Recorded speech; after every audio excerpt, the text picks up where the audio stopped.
ಮೊಟ್ಟೆನ steam ಮಾಡಿಕೊಂಡು ಚಟಿನಾಡ್ ಸ್ಟೈಲಲ್ಲಿ egg pepper drain try ಮಾಡಿ ತುಂಬಾ ಟೇಸ್ಟಿಯಾಗಿರುತ್ತೆ. ಮೊದಲಿಗೆ ಇದನ್ನು ಮಾಡೋಕ್ಕೆ ಒಂದು ಸ್ವಲ್ಪ ಎಣ್ಣೆನ ಗ್ರೀಸ್ ಮಾಡಿಕೊಂಡು ಒಂದು 10 ಮೊಟ್ಟೆನ ಒಡೆದು ರುಚಿಗೆ ತಕ್ಕಷ್ಟು ಉಪ್ಪು, ಸ್ವಲ್ಪ ಪೆಪ್ಪರ್ ಪುಡಿ ಹಾಗೆ ಖಾರದ ಪುಡಿನ ಹಾಕ್ಕೊಂಡು ಫೋರ್ಕಿಂದ ಯಾವುದೇ ಲಂಪ್ಸ್ ಇಲ್ದಿರೋ ಹಾಗೆ ಮಿಕ್ಸ್ ಮಾಡಿಕೊಂಡು ಒಂದು 10 ನಿಮಿಷ ಇದನ್ನು ಸ್ಟೀಮ್ಗೆ ಇಟ್ಕೋಬೇಕು.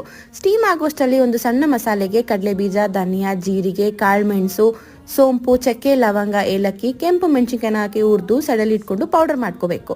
ನಾನಿವತ್ತು ಅಕ್ಷಯಕಲ್ಪ ಅವರ ಆ್ಯಪಿಂದ ಆರ್ಗ್ಯಾನಿಕ್ ಎಗ್ಸ್ನ ಯೂಸ್ ಮಾಡ್ತಾ ಇದ್ದೀನಿ. 10 ನಿಮಿಷ ಆಗೋಷ್ಟರಲ್ಲಿ ಚೆನ್ನಾಗಿ ಸ್ಟೀಮ್ ಆಗಿರುತ್ತೆ. ಅದು ಸೈಡ್ಸ್ನ ಸ್ಕ್ರೇಪ್ ಮಾಡಿಕೊಂಡು ಡಿಮೌಲ್ಡ್ ಮಾಡಿ ಸಣ್ಣ ಸಣ್ಣ ಕ್ಯೂಬ್ಸ್ ಆಗಿ ಕಟ್ ಮಾಡಿಕೊಂಡು ಒಗ್ಗರಣೆಗೆ ಒಂದು ಸ್ವಲ್ಪ ಎಣ್ಣೆ, ಕರಿಬೇವಿನ ಸೊಪ್ಪನ್ನ ಹಾಕಿ ಫ್ರೈ ಮಾಡಿಬಿಟ್ಟು ಕ್ಯೂಬ್ಸ್ ಆಗಿ ಕಟ್ ಮಾಡಿರುವಂಥ ಎಗ್ ಏನಿದೆ ಅದನ್ನು ಹಾಕಿ ಒಂದು 2 ನಿಮಿಷ ಹಾಗೆ ಫ್ರೈ ಮಾಡಿ ಒಂದು 2 ಸ್ಪೂನ್ ನಾವು ಮಾಡಿರೋ ಪೌಡರ್ನ ಹಾಕಿ ಹಸಿ ಸ್ಮೆಲ್ ಹೋಗೋವರೆಗೂ ಫ್ರೈ ಮಾಡಿಕೊಂಡು ಲಾಸ್ಟಲ್ಲಿ ಕೊತ್ತಂಬರಿ ಸೊಪ್ಪನ್ನ ಹಾಕಿ ಮಿಕ್ಸ್ ಮಾಡಿಕೊಂಡ್ರೆ ಎಲ್ಲದಕ್ಕೂ ಸೈಡ್ ಡಿಶ್ ಆಗಿ ಸೆಟ್ ಆಗುವಂಥ ಸೂಪರ್ ಟೇಸ್ಟಿ